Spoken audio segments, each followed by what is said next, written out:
Hey there, everybody. Welcome to our very first American Horror Stories review. So, for those of you who don't know, American Horror Story Season 10 is coming back. It's going to be back on FX coming up August 25th. But for right now, they have a spin-off called American Horror Stories. That is over on Hulu, and they kicked it off in a really, really delicious way. It was really good.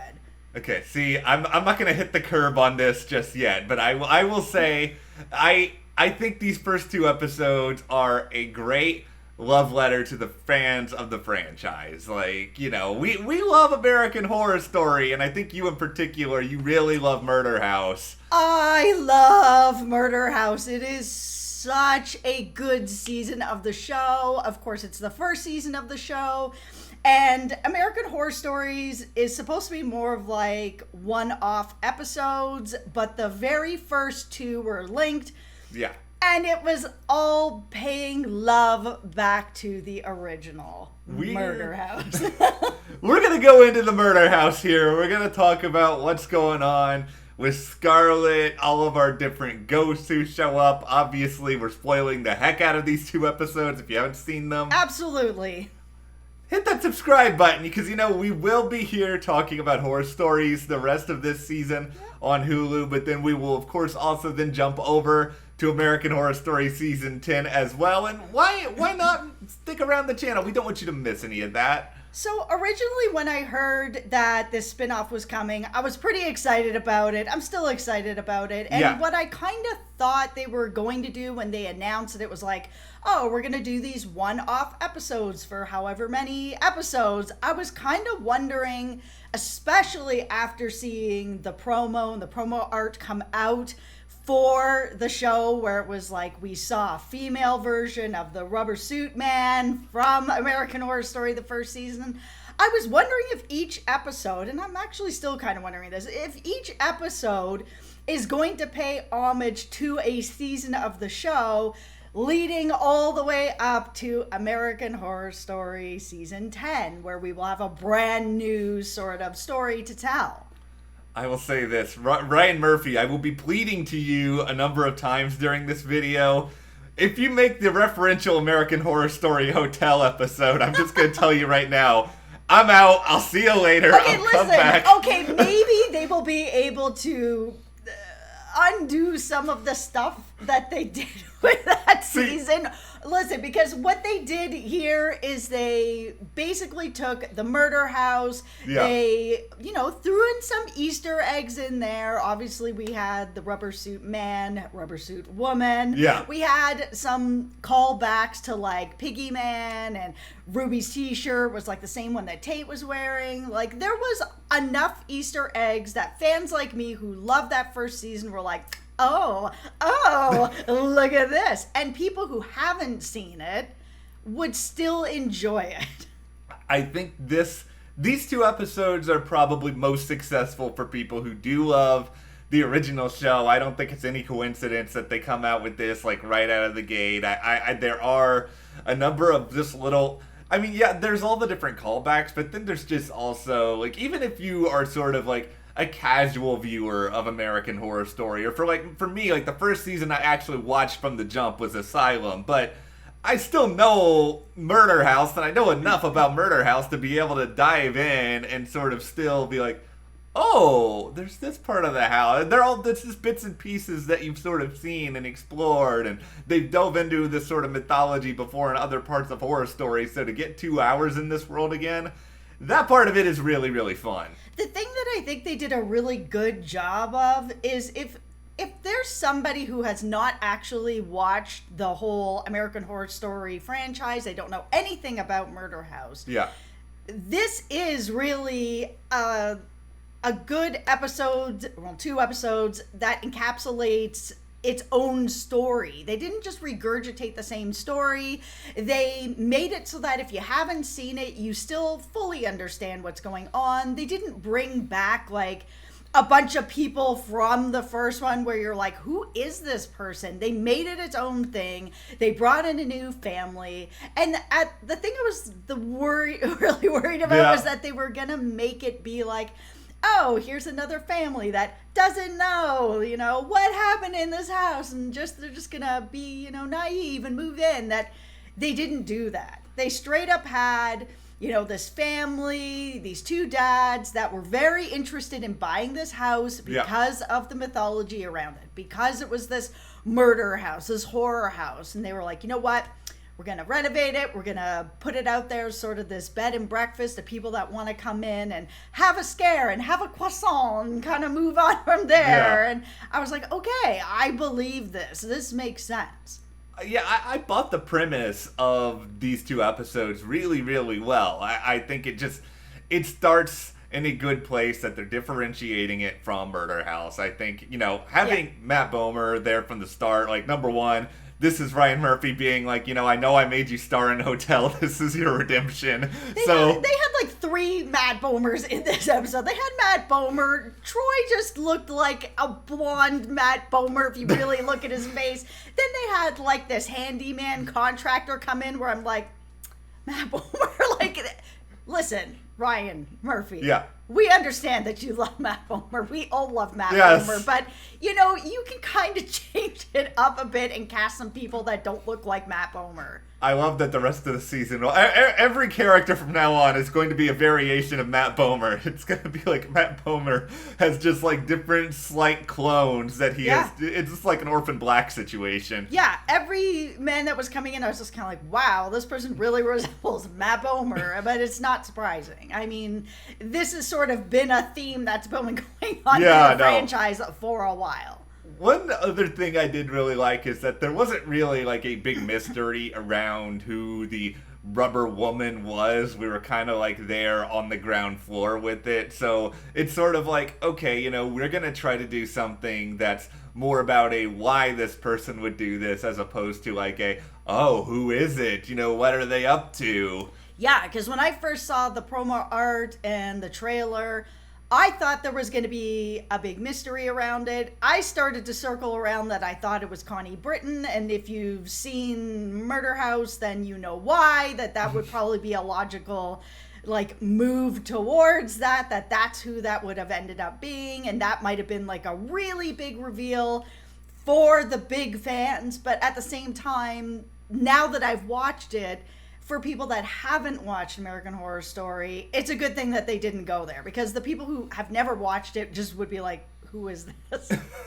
It's true, and I don't mind the way that they set it up, though I will say, we're kind of early on in this episode, Michael and Troy, the dads, and Scarlett, the daughter, they're all there, and Scarlett finds, the old rubber man suit, and like her first impulse is, I'm gonna put this on. I'm just gonna say this. If I'm in a house I've never been in before and I find a weird rubber suit in the closet, I cannot throw that away fast enough. I don't know who's been in that suit. I don't know what's attached to that suit. That one. Yeah. I don't know who's been in that suit. And that suit is, connected to things that you might not want to put on somebody else's suit. Yeah. Wink, wink, right? Like, don't put that on. No, just go put it in the garbage. But no, she's got to put it on and then be like, you know what? I'm going to go throw this out now. Listen, and the other thing about this is they did set up this story where it's like, oh, the two dads, and they're buying this murder house, and they know what the background is. Their daughter knows what the background is. And then it's revealed, this is the part where I was kind of like, I don't know. Where it's revealed that a year previously that they caught their daughter looking at things that you look at on the internet. Yes. Privately. Yes. That's where we'll go with that so we don't get demonetized. But that it's in a very, dark space. So as, their parents, her parents, I was very confused as to why they would then buy this house and go down this path. I understand that Troy was like, hey, I've always wanted to do this. This is my thing. You're helping me with my dreams. But your daughter is in a headspace that's a really dark, difficult headspace that then you shouldn't be buying a murder house and putting her in it if you already know that she has violent tendencies. you know, she's like 16 years old. Why don't you wait 2 years? Why don't you wait until she's gone off to college and not move her into that house so that you can still get what you want, Troy, but you don't throw your daughter down a hole? I'm going to introduce a question now. Is Troy a jerk? Because I feel like he is. And there's a number of... Hell yes, he is. There's a lot of different reasons for this. He is, like, inherently, like, really, really selfish. He, like, thinks about his dreams and his desires more so than anyone else. He's, like, lying to his husband about the money and what's going on there. He's, like, making secret arrangements. He's, like, sneaking... Just, like... Where's this guy's, like, redeeming qualities here? He's just, I am not a fan of Troy. The other thing that I was not a fan of was the balance between the husbands and the daughters. So anyone who's watched the first season of American Horror Story and Murder House, there was a lot more of a balance between the parents and Violet and their lives. Like, we had a lot more with the parents and what they were going through, why they ended up moving there, what their relationship is like, how they're able to fix their relationship or not fix their relationship, and what was going on with them as individuals. Here we had a completely different situation where it was like, yeah, you have these dads, but we don't really get into them. We don't really sort of learn much about their relationship. It's not, they don't have their own things really going on. This is really about the daughter Scarlett and sort of what she's going through at school and, you know, dealing with love and dealing with mean girls. And, you know, 19-year-old me would have been like, oh yeah. But 46-year-old me, I'm kind of like, I would have liked to have seen a bit more of a balance. I get that that's part of the story, but I would have liked to have seen the dads be more part of the story. They're the ones that bought the house. And that does get to one of my sort of big critiques of these two episodes, and we'll get more into this, I'm sure, over time, is that I feel like this actually should have been like 3 or 4 episodes as opposed to 2, because it felt like certain things were really, really rushed. Like, I do think, to me, you know, the most successful thing in these 2 episodes was eventually when we get to sort of the Scarlett revenge story where, you know, we've all seen this play out time and time again. For sure. Like, she gets embarrassed by these jerky classmates, she vows to get revenge, the orchestra, it's like, all of this is kind of predictable, but it was all really, like, well done, including the, you know, all of the young women going down into the basement. It's like, of course they shouldn't do this, but, you know, I really don't care. It's just a horror thing. I'm all in on it. I was all in on it as well. I knew where it was going, and I was like, strap me in. I am ready. Take me on this ride to the basement of horrors. It was like everything I wanted to see after what happened to her. I was just like, here we go. We're all in.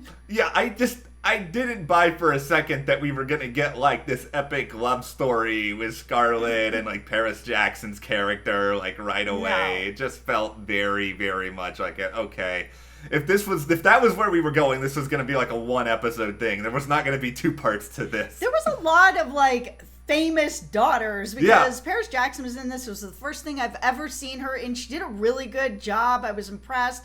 And then we also had Cindy Crawford's daughter, who is like a spitting image of her. She is like a little mini version of her. They look identical. Even if I didn't know she was gonna be in it, the minute I saw her, I was like, oh man, she looks exactly like Cindy Crawford, and she was great too.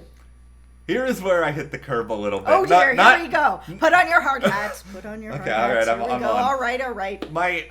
My problem with a lot of seasons of American Horror Story oh my God, you can see yourself now. We're going to go there right away. I love this show, but the thing is that I feel like, in general, Ryan Murphy, you can describe this to almost anything he does. Yep. He's really good at concepts. Like, he comes up with awesome concepts, great characters, interesting ideas, but like halfway through a lot of them, whether it's a series or a season, he kind of doesn't really know what to do anymore, and so they all kind of spin their wheels, and a lot of times they don't have really satisfying endings. It's like 1984 to me is like one of the best seasons of the show because it actually had an ending that I was like legitimately moved by. In here, I think the first episode was really, really great, and then the second episode, I was just sort of watching it, and I just felt like, this Ruby character kind of just comes out of nowhere. It sort of becomes like a slightly different show. A lot of it felt very rushed to me, and it just felt like we needed either another episode or some greater context. I just feel like the landing was not quite stuck as it was established in the first episode. I agree. I think that, I know you had mentioned having more episodes of it, but I had actually thought that it should have just been the one episode. That would have been satisfying enough to just, that's it. She had this thing happen to her, she got revenge, and that's it. And that it's more of the story of Scarlett and not necessarily more of the balance with the fathers, that they were just sort of a vehicle to get her into this house and this whole thing. Because once they started to get into the second part of it, where they introduced the Ruby character, who wanted Scarlett to die so they could be together forever, they were in love. Yeah. They were trying to paint Scarlett as like this psychopath that felt nothing. Yeah. And then they brought in this character which showed that she clearly felt something. She feels love. She feels connection. But then Ruby kills her fathers and Scarlett's like, meh. I was like, I don't believe that even for a second, because I know that you do feel something. I've seen it. I see it with Ruby. You feel love. You do feel compassion for people. You do love your fathers. The whole like, they would probably get divorced anyways, is not even in the same ballpark as they're dead.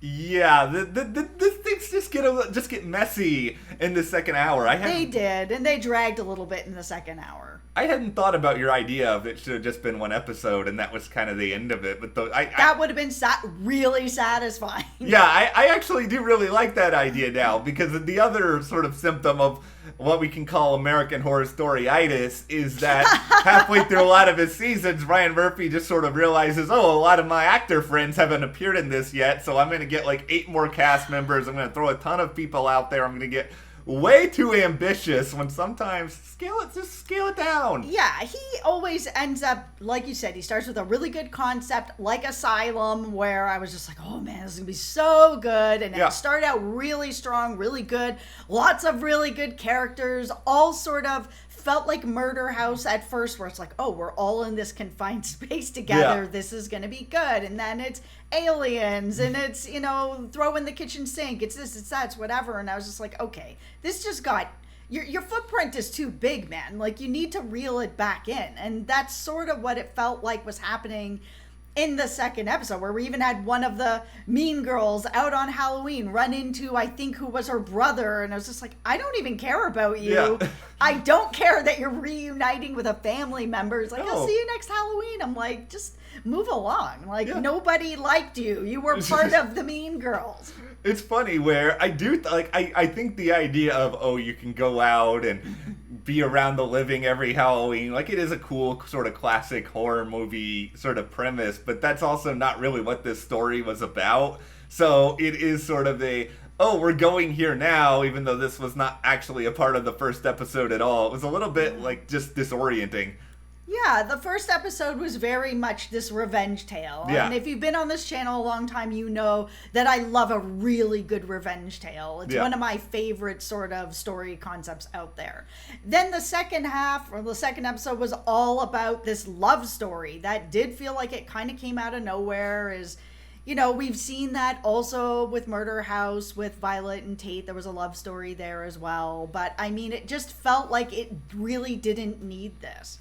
I will say, I did at least appreciate on some level, like, the very, very end of it, where Scarlett sort of becomes, I don't want to say she's Dexter Morgan, but she is sort of like this vigilante who's out there. She's like channeled her darkness towards this very specific sort of cause. And I was like, okay, I can at least pick up what you're putting down here with the ending, even if, like, the road to get there was kind of topsy-turvy. Speaking of Dexter Morgan, Dexter's going to be back. And it's coming back in the fall. And we are also going to be covering it here at the channel. So, if you're interested in that, just so you know what is going to be coming up. But yeah, no, I liked that sort of turn that she was, making bad people pay. But then it was, she went back to the house to see Ruby, and it was like, oh, this one, day a year that we get to be together kind of thing.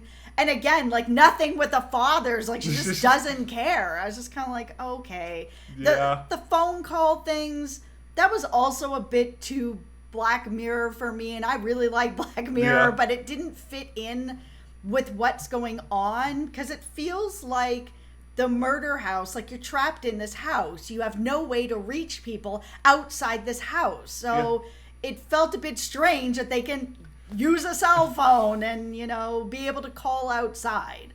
Yeah, it does kind of feel a little bit cop-outy, where the whole idea of being there aren't you supposed to suffer? Yeah, you're supposed to suffer. You're stuck in this house. You can't get out of it. It is your living hell for the rest of your life. And they're all like in there eating breakfast and just sort of like hanging out. Yeah, just talking on the phone. Hey, how you doing out there? And just like, what?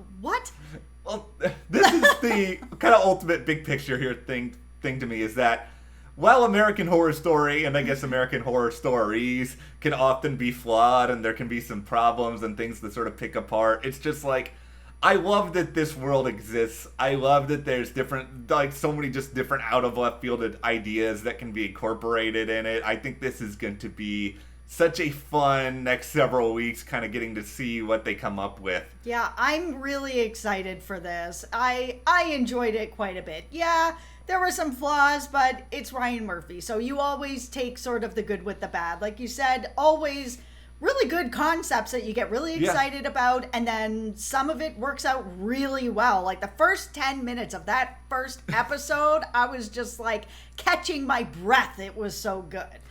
But then there's going to be some problems, but you take it all. Well, let us know. What did you guys think about these first 2 episodes? What worked for you? What didn't work for you? Are you more excited now for episode 3 and beyond? Let us know in the comments. That is our... we only waited 22 minutes into the video to actually bust out the evil voices. Nobody's watching this anymore. We're 22 minutes in. Well, in that case, we will see you here next time.